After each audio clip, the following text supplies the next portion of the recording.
Tired of manually translating text in Notion?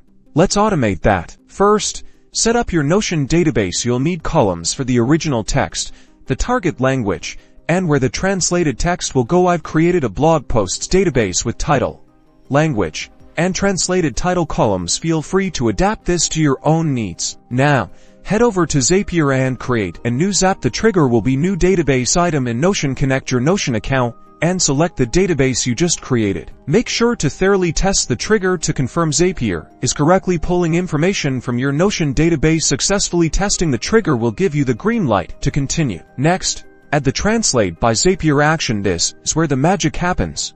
Connect your Zapier account, then select the Translate text event. Now, configure the translation in the text field. Select the Notion database item you wish to translate. Choose the appropriate from language and select the to language from the column we created earlier in Notion. Finally, add another action step. Update database item in Notion. Connect to your Notion account. Choose your database again and specify the Notion item to update. Select the translated text from the translator step and map it to the translated title column. Activate your Zap. And that's it.